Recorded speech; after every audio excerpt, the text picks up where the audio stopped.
Hi everyone, இந்த வீடியோவில் என்ன பார்க்க போகிறோன்னா 12th கெமிஸ்ட்ரியில் கம்பல்சரி கொஷின் எப்படி அட்டன் பண்ணுறது. ஏன்னா கம்பல்சரி கொஷினில் தான் உங்களுக்கு நிறைய பேருக்கு இந்த 2 மார்க் 3 மார்க்லாம் போக சான்ஸ் இருக்குது. Then book in one word and problems. So problems important கொடுத்தாச்சு. புக் இன் ஒன் வேர்ட்ஸ் எப்படி இதுவரை கேட்டிருக்காங்க, ஸோ நீங்கள் எப்படி ப்ரிப்பேர் பண்ணணும் அப்படின்னு நான் ஒரு வீடியோ இதுக்கு முன்னாடி போட்டுட்டேன். இந்த வீடியோவில் நம்ம கம்பல்சரி 2 மார்க் 3 மார்க் இது வரைக்கும் நடந்த பப்ளிக் எக்ஸாமில் எப்படி கேட்டிருக்காங்க, ஸோ எப்படிலாம் நீங்கள் படிக்கணும் அப்படிங்கிற ஒரு ஐடியா கொடுக்குறதுக்கு தான் இந்த வீடியோ நான் I'm making this. So please all like this video and will continue. இது வந்து 2020 போன வருஷம் 2025 வரைக்கும் கேட்ட கம்பல்சரி 2 மார்க் 3 மார்க் ரொம்ப ஈஸியாக தான் கேட்டிருக்காங்க. 2020 தவிர்த்து அதுக்கப்புறம் கேட்ட எல்லா வருஷமும் ஈஸியாக தான் கொஷின் இருக்குது. 2020 ஃபஸ்ட் இயர் அதுதான் ஒரு மாதிரி கஷ்டமாக கேட்டிருந்தாங்க எங்களுக்கு. அதுக்கப்புறம் போன வருஷம் பார்த்திங்கன்னா ரொம்ப சிம்பிளாக தான் கொஷின் இருந்துச்சு. ஸோ வில் சி கொஷின் பாருங்கள். போன வருஷம் கேட்டிருக்குது the rate constant of first order reaction is something கொடுத்துருக்காங்க. Calculate the half life time. So rate constant என்னது, ரேட் கான்ஸ்டன்ட் என்ன கொடுத்துருக்காங்க, கே கொடுத்துருக்காங்க.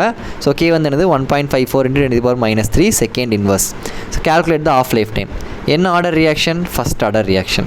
ஸோ ஃபஸ்ட் ஆர்டர் ரியாக்ஷன் என்ன கண்டுபிடிக்கணும், ஹாஃப் லைஃப் டைம் கண்டுபிடிக்கணும். ஸோ ஆஃப் லைஃப் டைம்னா T half. So T half equal to formula என்ன, ஃபஸ்ட் ஆர்டருக்கு 0.693/k இதுதான் ஃபார்முலா. அப்போது கே கொடுத்துட்டாங்க, ஜஸ்ட்டு இங்கே கே கொடுத்துட்டாங்க. அந்த கொடுத்த கே என்ன செய்யுங்க, இங்கே சப்ஸ்டியூட் பண்ணுங்கள். 1.54 × 10⁻³ அவ்வளோதான். இந்த 10⁻³ மேலே போஸ்ட் என்ன ஆயிரும், 10⁻+3 வந்துடும். ஸோ 10 எப்போ வச்சுக்கோங்க, 10⁻+3 பவரில் வந்து ப்ளஸில் இருந்துச்சுன்னு வச்சுக்கோங்க. +3 அப்படின்னா என்ன செய்யணும், 3 நம்பர் தள்ளி புள்ளி வைக்கணும் ரைட் சைடில். ஸோ இங்கே 0.693 இருக்குது, 3 நம்பர் தள்ளி வச்சிங்கன்னா 1 2 3. ஸோ 693க்கு அப்புறம் என்ன செய்யும், புள்ளி வரும். ஸோ அதான் நான் 693 போட்டிருக்கேன். Divided by 1.54. ஸோ இதை டிவைட் பண்ணிங்கன்னா you will get 450 seconds as the answer. ரொம்ப சிம்பிள். கே கொடுத்துருக்காங்க, டி ஆஃப் கண்டுபிடிக்க போகிறீங்க. ஜஸ்ட் இந்த கேவை கொண்டு போய் இங்கே சப்ஸ்டியூட் பண்ணுறீங்க, அவ்வளோதான். வேறு எதுவுமே பண்ணல. இது 3 மார்க் கம்பல்சரியில் கேட்ட கொஷின். அப்போது நீங்கள் இதுலேருந்து என்ன தெரிஞ்சுக்கணும், ஈஸியான ப்ராப்ளம்ஸ் நான் கொடுத்துருக்க இம்பார்ட்டன்ட் ப்ராப்ளம்ஸ் வந்து கம்பல்சரி கொஷின் வரதுக்கு சான்சஸ் இருக்குது. அதை நல்லா பார்த்துக்கோங்க.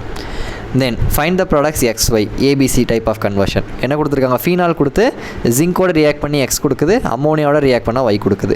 ஸோ இது ABC கன்வர்ஷன்ஸ் இன்றைக்கி எல்லாமே நம்ம டிஸ்கஸ் பண்ணியிருக்கோம். ஃபீனால் ஜிங்கோட ரியாக்ட் ஆனால் பென்சின் வரும், இதெல்லாம் மறந்துடவே கூடாது. இது X. தென் ஃபீனால் அம்மோனியா கூட ரியாக்ட் ஆச்சுன்னா அனிலின். எப்படி கிடைக்கும், அம்மோனியாவில் இருக்க ஒரு ஹைட்ரஜனும் ஃபீனாலில் இருக்க OH சேர்ந்து என்ன செஞ்சிடும், வாட்டராக வெளியே போயிடும். ஸோ இங்கே அம்மோனியாவில் ஒரு ஹைட்ரஜன் போயிடுச்சுல, ஸோ மீதி NH2 இருக்கும், அந்த NH2 இங்கே வந்துடும். சரியா? ஸோ இதெல்லாம் நோன் ரியாக்ஷன்ஸ். உங்கள் புக்கில் நீங்கள் நிறைய வாட்டி படித்த ரியாக்ஷன் தான். அதுக்கப்புறம் நம்ம ABC டைப் ஆஃப் கொஷினுக்கு நம்ம டிஸ்கஸ் பண்ணது. இது 2 மார்க் கம்பல்சரியில் கேட்டிருக்காங்க. தென் இந்த காம்ப்ளெக்ஸ் அப்படின்னு ஒரு காம்ப்ளெக்ஸ் கொடுத்துட்டு identify the following. IUPAC name கேட்டிருக்காங்க, சென்ட்ரல் மெட்டல் ஆட்டம் கேட்டிருக்காங்க, கோஆர்டினேஷன் நம்பர் கேட்டிருக்காங்க. ஸோ ஐயூபேக் நேம் எப்படி எழுதணும், இதான் காம்ப்ளெக்ஸு. அண்ட் இந்த காம்ப்ளெக்ஸ் தான் இந்த 2024 கேட்ட கொஷின். ஒரு இஷ்யூ கூட ஆச்சு. ஏன்னா இதில் வந்து காம்ப்ளெக்ஸே கரெக்டாக கொடுக்கல, ஆக்சிடேஷன் ஸ்டேட் 5லாம் வருது, அப்படிலாம் இருக்காது. மேக்ஸிமம் கோபால்ட் 5 ஆக்சிடேஷன் ஸ்டேட்லாம் காட்டாது. ஸோ நான் என்ன சொல்கிறேன், உங்களுக்கு ஒரு கொஷின் டஃப்பாக டவுட்டாக இருந்தால் கூட அதுக்கு என்ன ஆன்சரோ அந்த ஆன்சர் எழுதிட்டு வந்துருங்க. அதுக்கப்புறம் கிரேஸ் மார்க் கிடைக்கலாம் ரெண்டாவது. பட் இந்த காம்ப்ளெக்ஸ்க்கு என்ன ஆன்சர் வரணுமோ அந்த ஆன்சர் நீங்கள் எழுதிடணும். மேபி அதுக்கப்புறம் அவங்க தப்பு கரெக்டெல்லாம் அவங்க பார்ப்பாங்க. பட் உங்கள் பாயிண்ட் ஆஃப் வியூவில் இது 5 தான் வருது, நீங்கள் 2 முன்னாடி செக் பண்ணிட்டீங்க, 5 தான் இது ஆக்சிடேஷன் ஸ்டேட் வரணும்னா 5 போட்டுருங்க. ஏன்னா நீங்கள் இருக்கிறத அட்டன் பண்ணிடணும். சரியா? ஸோ இங்கே பாருங்கள், கோபால்ட் 2 சைனைட் குரூப் இருக்குது, 2 குளோரின் இருக்குது, 1 குளோரின் இருக்குது. ஸோ இதுக்கு ஆக்சிடேஷன் ஸ்டேட் கண்டுபிடிச்சிங்கன்னா கோபால்ட்டுக்கு X அதான் கண்டுபிடிக்க போகிறோம். தென் ஒரு சைனைடுக்கு -1 சார்ஜ். ஸோ 2 சைனைட் இருக்கனால 2 × -1 -2. அப்புறம் குளோரினுக்கு பார்க்கணும், 2 குளோரின் இருக்கனால 2 குளோரின் 2 × -1 -2. வெளியே ஒரு குளோரின் இருக்குது, அது -1. ஸோ எல்லாத்தையும் ஆட் பண்ணிங்கன்னா X -5 = 0ன்னு வரும். ஸோ அப்போ X = +5. ஸோ 5 ஆக்சிடேஷன் ஸ்டேட்டில் இருக்குது. This is very rare. But இது கொடுத்துருக்கிறதுக்கு இதான் ஆன்சர். ஐயூபேக் நேம் எப்படி எழுதணும், 2 சைனைட் இருக்குது, 2 குளோரின் இருக்குது. ஸோ ஃபஸ்ட்டு சைனைட் எழுதணுமா குளோரின் எழுதணுமா, லிகாண்டில் சைனைட் வந்து CYன்னு வரும், குளோரின் வந்து CHன்னு வரும். ஸோ CH குளோரின் தான் ஹச்சுக்கு அப்புறம் தான் எனது Y வரும். ஏன்னா சைனைட்னு CY, குளோரின்னு CH, ரெண்டுமே Cயில் தான் ஆரம்பிக்குது. அப்போ அதை வச்சு நீங்கள் டிசைட் பண்ண முடியாது. பட் இதில் சைனைடில் Y, குளோரினில் H. ஸோ H தான் ஃபஸ்ட்டு வரும், அதுக்கப்புறம் தான் Y வரும் ஆல்ஃபபெட்டில். ஸோ அப்போ ஃபஸ்ட்டு குளோரின் எழுதணும். 2 குளோரின் இருக்கனால டை குளோரிடோ, 2 சைனைட் இருக்கனால dicyanido. Then cobalt. So cobalt 5 oxidation state இருக்கனால 5, வெளியே குளோரின் இருக்கனால குளோரைடு. ஸோ இதெல்லாம் உங்களுக்கு தெரியும். தென் சென்ட்ரல் மெட்டல் ஆட்டம் கேட்டிருக்காங்க. மெட்டல் ஆட்டம் இதில் என்ன மெட்டல் இருக்குது, கோபால்ட் தான் இருக்குது. எப்போவுமே சென்ட்ரல் மெட்டல் ஆட்டம் அயான்னு வேறு கேட்டிருக்காங்க. ஸோ சென்ட்ரல் மெட்டல் ஆட்டம் அயான்னு கேட்டால் அதோட ஆக்சிடேஷன் ஸ்டேட்டோட சேர்த்து எழுதணும். இங்கே கோபால்ட் வந்து 5 ஆக்சிடேஷன் ஸ்டேட்டாக இருக்கனால CO5 இல்லை CO5+ எழுதினாலும் கரெக்டு தான். தென் கோஆர்டினேஷன் நம்பர் எத்தனை லிகாண்ட் இருக்குன்னு என்னன்னோ ப்ராக்கெட்குள்ளே மட்டும் தான் பார்க்கணும், ப்ராக்கெட் வெளியே பார்க்கக்கூடாது.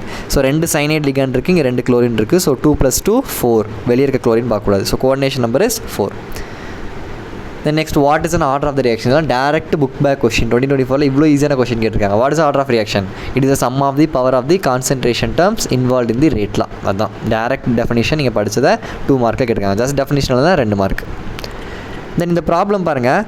Show that in case of a first order reaction, the time required for the completion of 99% is twice the time required for the completion of 90% of the reaction. என்ன சொல்லியிருக்காங்க? Prove பண்ண சொல்லியிருக்காங்க. Show that first order reactionல time required for the completion of 99%, அதாவது 99% வந்து time required for the completion of 99%. ஒரு reaction 99% complete ஆகிறதுக்கு இருக்கிற டைம் வந்து it is twice the time required for the completion of 90%. 90% தேவைப்படுற டைமோட 2 மடங்கு அப்படின்னு ப்ரூவ் பண்ண சொல்லியிருக்காங்க. அதாவது 99% கம்ப்ளீட் பண்ணதுக்கு தேவைப்படுற டைம் வந்து 90%ஓட 2 மடங்கு அப்படிங்கிறத நீங்கள் என்ன செய்யணும்? 2 times of 90% ப்ரூவ் பண்ணணும். அதான் twice the time required for 90%. First இந்த கொஸ்டின் புரிஞ்சுக்கிறதே கஷ்டம் தான், பட் இப்படி தான் நீங்கள் புரிஞ்சுக்கணும். டைம் ரெக்வயர்ட் ஃபார் 99% கம்ப்ளீஷன், அது T99%, which is equal to ட்வைஸ்னால் 2 times time required for 90%. So 2 times of 90%. இதை தான் நீங்கள் என்ன செய்ய போகிறீங்க? ப்ரூவ் பண்ண போகிறீங்க. இப்போ 99%க்கு நீங்கள் கண்டுபிடிங்க, 90% கண்டுபிடிப்போம். ஸோ ஃபஸ்ட்டு இது ஃபஸ்ட் ஆர்டர் ரியாக்ஷனால் ஃபார்முலா என்ன யூஸ் பண்ணணும்? K = 2.303/T log of A0/A. இதான் ஃபார்முலா யூஸ் பண்ண போகிறீங்க. ஸோ 99% கம்ப்ளீட் ஆகுது.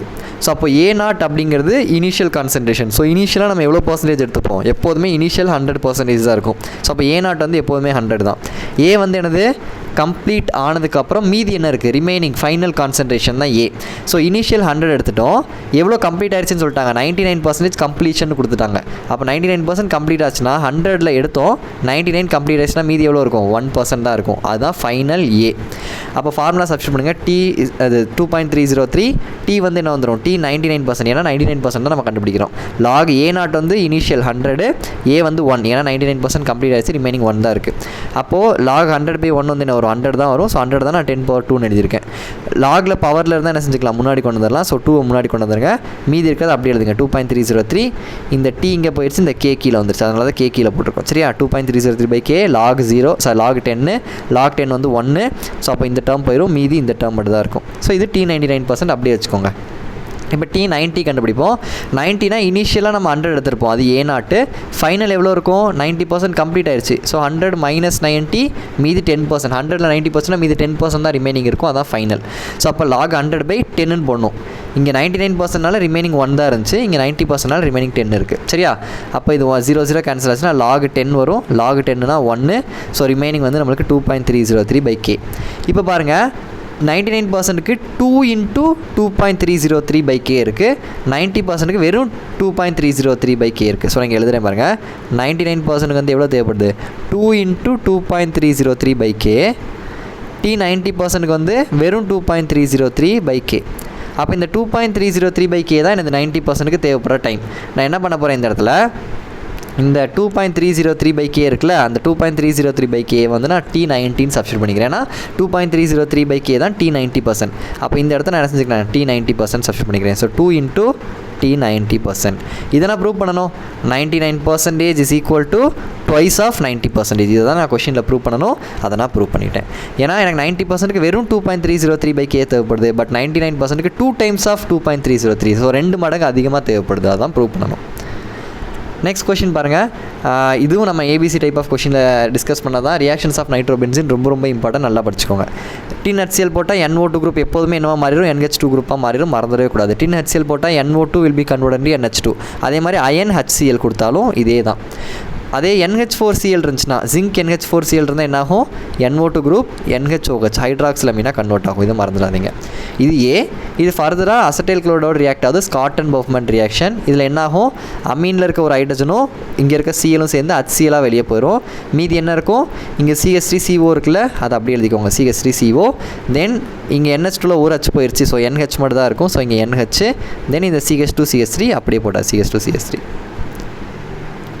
தென் இதுவும் 2021 கேட்டாங்க. Classify the following into covalent, molecular, ionic and metallic solids. ஒரு 6 சாலிட்ஸ் கொடுத்து அது கோவாலண்ட்டாக, மெட்டாலிக்காக, அதுக்கப்புறம் வந்து மாலிகுலர், அயனிக் சாலிட்ஸ்னு கேட்டிருக்காங்க. டைமண்ட் நம்மளுக்கு தெரியும், it is a full carbon system. கண்டிப்பாக கார்பன் கோவாலண்ட் பாண்டு தான். So diamond is a covalent solid. Brass வந்து என்னது? 2 மெட்டல் கலந்தது தான் பிராஸு. ஸோ அது வந்து மெட்டாலிக் சாலிட். அலாய் பிராஸ்ங்கிறது. சோடியம் குளோரைடு வந்து என்னவாக இருக்கும் Na+Cl-, ஸோ அது ions, so ionic solid. Naphthalene molecular solid, naphthalene is a molecule. Then glucose is also a molecule, so அதுவும் ஒரு மாலிகுலர் சாலிட் தான். SiO2 சிலிக்கான் ஆக்சிஜன் பாண்ட் வந்து highly covalent, so அப்போ அதுவும் கோவலண்ட் சாலிடில் வந்துடும். சரியா, இதெல்லாம் புக் பேக் கொஷின் தான். தென் இங்கே பாருங்கள், இதுவும் அதே மாதிரி தான். NO2 tin-HCl போட்டால் என்ன சொல்லியிருக்கேன், இந்த NO2 குரூப் அப்படியே NH2 குரூப்பாக கன்வெர்ட் ஆகிடும், அவ்வளோதான். அதே ஜிங்க் அமோனியம் குளோரைடு போட்டோன்னா NO2 குரூப் என்னவா கன்வெர்ட் ஆகும், NHOH. இந்த ரெடக்ஷன் ரியாக்ஷன்ஸை நல்லா படிச்சுக்கோங்க. தென் ஒரு காம்ப்ளெக்ஸ் கொடுத்து அதே மாதிரி ligand, central metal atom, IUPAC name கேட்டிருக்காங்க.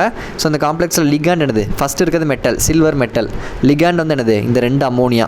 அப்போ 2 NH3 நீங்கள் போட வேணாம், ஒரு NH3 போட்டால் போதும். ஏன்னா NH3 2 இருந்தாலும் NH3ங்கிறது ஒரு டைப் ஆஃப் லிகாண்ட் தானே, ஸோ லிகாண்ட் வந்து வெறும் NH3 தான்.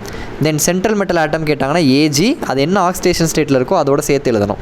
இங்கே எப்படி ஆக்சிடேஷன் ஸ்டேட் கண்டுபிடிப்பீங்க, AG வந்து Xன்னு வச்சுக்கோங்க, அமோனியா வந்து 0, நியூட்ரல் லிகாண்ட், கரெக்டாக. So 0 which is equal to இங்கே காம்ப்ளெக்ஸ் மேலே ப்ளஸ் இருக்குல்ல, ஸோ +1 போட்டாச்சு. ஸோ X equal to +1, அதான் இங்கே AG +1 போட்டிருக்கேன். தென் IUPAC நேம் எழுதும் போது எப்படி எழுதணும், 2 அமோனியா இருக்குது, 2 அமீன் இருக்குது, ஸோ டை அமீன், சில்வர் இருக்கனால சில்வர், அண்ட் இதோட ஆக்சிடேஷன் ஸ்டேட் 1, மேலே ப்ளஸ் கொடுத்துருக்கனால அயான், மேலே ப்ளஸ் கொடுக்கலன்னா அயான் எழுதணும்னு அவசியம் இல்லை. தென் CH3Br சோடியம் அசைடு, இதுவும் ABC டைப் ஆஃப் கொஷினில் நம்ம டிஸ்கஸ் பண்ணோம். இங்கே என்ன ஆகும் அப்படின்னா, இங்கே Na+Br-, ஸோ NaBr வெளியே போயிடும். மீதி யார் இருக்கா, இந்த CH3யும் N3யும் இருக்குது, அது ரெண்டும் சேர்ந்து CH3N3 ஃபார்ம் ஆயிரும். தென் இதை லித்தியம் அலுமினியம் ஹைட்ரேட் நீங்கள் ரெடியூஸ் பண்ணிங்கன்னா என்ன ஆயிரும், அவங்களே கொடுத்துட்டாங்க ஒரு N2 வெளியே போகுதுன்னு கொடுத்துட்டாங்க. ஸோ அப்போது N2 வெளியே போயிடுச்சுன்னா வெறும் N மட்டும் தான் இருக்கும். லித்தியம் அலுமினியம் ஹைட்ரேட் வந்து ஒரு ரெடியூசிங் ஏஜென்ட், ஸோ அது 2 ஹைட்ரஜனை கொடுக்கும்.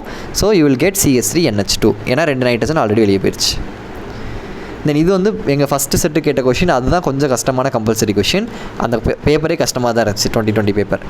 என்ன கொடுத்துருக்காங்க, there is only a marginal difference in decrease in ionization enthalpy from aluminium to thallium.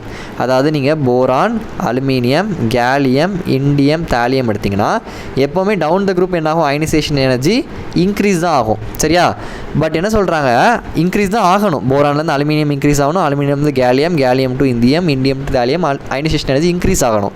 But அலுமினியம்லேருந்து தாலியம்க்கு போகும்போது, சரி, அலுமினியம்லேருந்து தாலியம் போகும்போது ரொம்ப இன்க்ரீஸ் ஆகாமல் there is only a marginal difference.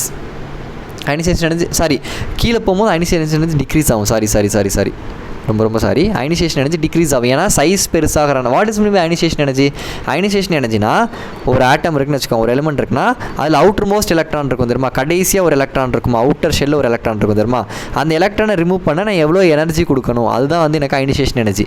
So once நீங்கள் கீழே போக போக ஒரு ஆட்டமோட சைஸ் என்ன ஆகும், எலிமெண்ட்டோட சைஸ் இன்க்ரீஸ் ஆகும். அப்போ எலிமெண்ட் சைஸ் இன்க்ரீஸ் ஆகும்போது இங்கே பாருங்கள், இப்போ சின்ன ஆட்டமாக இருக்குது, அவுட்டர் எலக்ட்ரான் இங்கே இருக்குன்னு வச்சுக்கலாம், அவுட்டர் எலக்ட்ரான் இங்கே இருக்குது, இது ஆட்டம் ஏன்னு வச்சுக்கலாம். இன்னொரு ஆட்டம் கீழே போக போக அதோட சைஸ் பெருசாகிக்கிட்டே இருக்குது, ஆட்டமோட சைஸ் பெருசாகிக்கிட்டே இருக்குது இந்த மாதிரி. இப்போ இங்கே அவுட்டர் எலக்ட்ரான் இங்கே இருக்கும் பியில். இப்போ இது ரெண்டை மட்டும் பார்ப்போம், இது ஏ ஆட்டம், இது பி ஆட்டம். ஏ ஆட்டமோட சைஸ் வந்து ரொம்ப ஸ்மால், ஏ வந்து ரொம்ப ஸ்மால், பி வந்து ரொம்ப லார்ஜ். ஸோ ரொம்ப ஸ்மால் சைஸில் இருக்கும்போது என்னாகும், எலக்ட்ரான் நெகட்டிவ்லி சார்ஜ்டு, கரெக்டாக. இங்கே எலக்ட்ரான் நெகட்டிவ்லி சார்ஜ், இங்கே நியூக்ளியஸ் வந்து பாசிட்டிவ் சார்ஜ். ஸோ ரொம்ப அட்ராக்ஷன் இருக்கும், கரெக்டாக. நெகட்டிவ்க்கும் பாசிட்டிவ் நடுவில் நல்ல அட்ராக்ஷன் இருக்கும். ஏன், பிகாஸ் இது சின்ன சைஸுங்கிறனால இந்த எலக்ட்ரானுக்கும் நியூக்ளியஸ்க்கும் அந்தளவுக்கு டிஸ்டன்ஸ் இருக்காது, பக்கத்தில் இருக்கும், சின்ன சைஸ்னால பக்கத்தில் ஒட்டி இருக்கும். அப்போது இதோட அட்ராக்ஷன் ரொம்ப அதிகமாக இருக்கும். அப்போ நல்லா இது போய் நியூக்ளியஸோட அட்ராக்ட் ஆகி ஒட்டி இருக்கும்போது நீங்கள் அதிகமாக எனர்ஜி கொடுத்தா தான் என்ன செய்ய முடியும், அந்த எலக்ட்ரானை பிரித்து வெளியே எடுக்க முடியும். பட் நீங்கள் சைஸ் பெருசாகும்போது எலக்ட்ரானும் நியூக்ளியஸ்க்கும் டிஸ்டன்ஸ் ரொம்ப தூரம் இருக்குது பாருங்கள். இங்கே எலக்ட்ரான் இங்கே இருக்குது, நியூக்ளியஸ் இங்கே இருக்குது, டிஸ்டன்ஸ் அதிகமாக இருக்குது. ஸோ இந்த டிஸ்டன்ஸ் அதிகமாக இருக்கும்போது அட்ராக்ஷன் அந்த அளவுக்கு இருக்காது. ஸோ ஈஸியாக இந்த எலக்ட்ரான் லெஸ் அமௌண்ட் ஆஃப் எனர்ஜியில் நீங்கள் ரிமூவ் பண்ணிடலாம். ஸோ நீங்கள் டவுன் த குரூப் போகும்போது சைஸ் பெருசாகிறனால அட்ராக்ஷன் கம்மியாயிருது, ஈஸியாக எலக்ட்ரானை ரிமூவ் பண்ணிடலாம். ஸோ அயனைசேஷன் எனர்ஜி டிக்ரீஸ் ஆகும். பட் என்ன ஆகுது, அலுமினியம்லேருந்து தாலியம்க்கு அந்தளவுக்கு எனர்ஜி டிக்ரீஸ் ஆகலை, ஆல்மோஸ்ட் சேமாக இருக்குது, ஒன்லி ஸ்மால் மார்ஜினல் டிஃப்ரென்ஸ் இருக்குது. ஏன் அப்படின்னா this is due to the presence of inner D and F electrons which has poor shielding effect. அதாவது இந்த கான்செப்ட் நான் எக்ஸ்பிளைன் பண்ணணும்னா, இப்போ நார்மலாக என்ன இருக்கும், இப்படி இருக்குன்னு வச்சுக்கோங்களேன். நம்ம நார்மலாக என்ன எக்ஸ்பெக்ட் பண்ணுவோம்னா, இங்கே இருக்க நியூக்ளியஸ்க்கும் இங்கே இருக்க இங்கே இருக்க நியூக்ளியஸ்க்கும் இங்கே இருக்க எலக்ட்ரானுக்கும் டிஸ்டன்ஸ் ரொம்ப அதிகமாக இருக்குது, அட்ராக்ஷன் அவ்வளோ இருக்காது. ஸோ ஈஸியாக இந்த எலக்ட்ரான் நீங்கள் எனர்ஜி கொடுத்து ஈஸியாக ரிமூவ் பண்ணிடலாம். ஏன்னா அட்ராக்ஷனில் இல்லைல்ல, ஸோ ஈஸியாக ரிமூவ் பண்ணிடலாம்னு நினைப்பீங்க. பட் கீழே போக கேலியம், இண்டியம், தாலியம்லாம் வரும்போது இதில் என்ன எலக்ட்ரான் இருக்குன்னா இதுக்கு நடுவில் டி எலக்ட்ரான், எஃப் எலக்ட்ரான்லாம் இருக்கும். இந்த டி எலக்ட்ரான், எஃப் எலக்ட்ரான்லாம் என்னன்னா புவர் ஷீல்டிங் எஃபெக்ட். ஷீல்டிங் எஃபெக்ட்னா என்னது? தடுக்காது. இந்த டி எஃப்எல்லாம் என்ன செய்யாது, இந்த எலக்ட்ரானை தடுத்து நிறுத்தாமல் ஈஸியாக என்ன செஞ்சிடும், இது போய் அட்ராக்ட் ஆயிரும். ஷீல்டானது தடுத்து நிறுத்துறது, பட் இந்த டி எலக்ட்ரான், எஃப் எலக்ட்ரான்லாம் அந்தளவுக்கு தடுத்து நிறுத்தாது. ஸோ ஈஸியாக இந்த எலக்ட்ரான் என்ன செய்ய முடியும், இது கூட அட்ராக்ஷனில் இன்வால்வ் ஆக முடியும். ஸோ கம்பேரிட்டிவ்லி கொஞ்சம் அட்ராக்ஷன் இன்க்ரீஸ் ஆகிறனால எனர்ஜி என்ன ஆகாது, ரொம்ப டிக்ரீஸ் ஆகாமல் நீங்கள் ஓரளவுக்கு எனர்ஜி அதிகமாக கொடுக்குற மாதிரி இருக்கும். சரி, இங்கே டிஎஃப் எலக்ட்ரான் இல்லைனா என்ன செய்யாது, இந்த எலக்ட்ரானால் ஈஸியாக போய் அட்ராக்ட் ஆக முடியாது. பட் இந்த டிஎஃப் என்ன செய்யாதுன்னா அந்தளவுக்கு ஷீல்டு பண்ணாது. ஸோ ஷீல்டு பண்ணாதனால இது போய் என்ன செய்யும், நல்லா அட்ராக்ட் ஆகிறதுக்கு சான்ஸ் இருக்குது. ஸோ அதனால அயனைசேஷன் எனர்ஜி கம்மியாகிறதுக்கு பதிலாக ஆல்மோஸ்ட் சேமாக இருக்குது அப்படின்னு சொல்கிறாங்க. சரியா? Then why COC bond angle in ether is slightly greater than tetrahedral bond angle? So ஈத்தரோட ஸ்ட்ரக்சர் இதுதான், COC. இங்கே 2 லோன் பேர் இருக்கும். இதுதான் ஈத்தரோட ஸ்ட்ரக்சர். சரியா? இது என்ன ஹைப்ரிடைசேஷனில் இருக்குன்னா sp3 ஹைப்ரிடைசேஷன் ஆக்சிஜன். ஏன்? பிகாஸ் இங்கே ஒரு லோன் பேர், 2 லோன் பேர், அடுத்து 2 பாண்ட் இருக்குது. So 2 lone pair, 2 bond pair. So steric number 4னா sp3 hybridisation. So it corresponds to tetrahedral geometry. So tetrahedral sp3னா டெட்ராஹீட்ரல் 109.5 டிகிரி இருக்கணும். இந்த பாண்ட் ஆங்கிள் எவ்வளோ இருக்கணும், இது நடுவில் 109.5 டிகிரி இருக்கணும். பட் இது எவ்வளோ இருக்குது, 111.7. அதிகமாக இருக்குது. ஏன் அதிகமாக இருக்குது? பிகாஸ் இங்கே கொடுத்துருக்காங்க பாருங்கள், it is due to the greater then tetrahedral bond angle due to repulsive interaction between the 2 bulkier alkyl groups. இங்கே பாருங்கள், இங்கே ஒரு பெரிய அல்கைல் குரூப் இருக்குது CH3 குரூப்பு, இங்கேயும் ஒரு அல்கைல் குரூப் இருக்குது CH3. அப்போது இந்த CH3 குரூப்பும் இந்த CH3 குரூப்பு பல்கி குரூப், இது ஒரு பெரிய குரூப், இது ஒரு பெரிய குரூப். ஸோ 2 குரூப் பக்கத்தில் இருக்கும்போது என்னாகும், ரிப்பல்ஷன் இருக்கும். ஏன்னா இந்த குரூப்லேயும் எலக்ட்ரான் இருக்கும், இந்த குரூப்லேயும் எலக்ட்ரான் இருக்கும். ஸோ 2 பக்கத்தில் வரும்போது ரிப்பல்ஷன் இருக்கனால அது பக்கத்தில் ஒட்டி வராமல் என்ன செய்யும், கொஞ்சம் விலகி போகுது. ஸோ கொஞ்சம் விலகி போகிறனால பாண்ட் ஆங்கிள் என்ன ஆகுது, நம்மளுக்கு அதிகமாகுது. இதான் வந்து ரீசன். ஸோ இப்போ இது மாதிரி கொஷின்ஸ் உங்களுக்கு இதுவரை கம்பல்சரி கேட்டிருக்காங்க. அப்போது இதில் நீங்கள் பார்த்தீங்கன்னா உங்களுக்கு ஒரு விஷயம் என்ன தெரியுது, கோஆர்டினேஷன்லேருந்து கம்பல்சரி கொஷின்ஸ் கேட்குறாங்க. கோஆர்டினேஷனில் அந்த ஒரு காம்ப்ளெக்ஸ் கொடுத்து IUPAC name, oxidation state, ligand, அப்புறம் அதே மாதிரி விபிதிஏலேருந்து கூட கேட்கலாம், ஜாமெட்ரி, ஹைப்ரிடைசேஷன், சிஎஃப்டிலேருந்து கேட்கலாம். இதுலேருந்து ரிப்பீட்டடாக கேட்குறாங்க. Then problems, simple problems, chemical kinetics, solid ஸ்டேட்லேருந்து கேட்கலாம், pH கால்குலேஷன், இந்த மாதிரி சிம்பிள் ப்ராப்ளம்ஸ் வந்து கம்பல்சரி கேட்கலாம். ஆனால் இம்பார்ட்டன்ட் ப்ராப்ளம்ஸ் கொடுத்துருக்கதை நல்லா பார்த்துக்கோங்க. தென் இந்த கோஆர்டினேஷன் கெமிஸ்ட்ரி நல்லா பார்த்துக்கோங்க. Then third organic chemistry. Organic கெமிஸ்ட்ரியில் நீங்கள் பார்த்த வரைக்கும் என்ன கேட்டிருக்காங்க, மோஸ்ட்டாக ABC type of questions.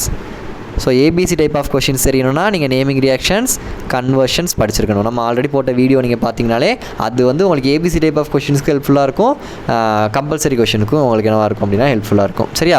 So இதான் ரிப்பீட்டடாக உங்களுக்கு கேட்டிருக்காங்க. இதை தாண்டி சம்டைம்ஸ் ஈஸியாக டெஃபினேஷன்ஸ் கேட்கலாம்.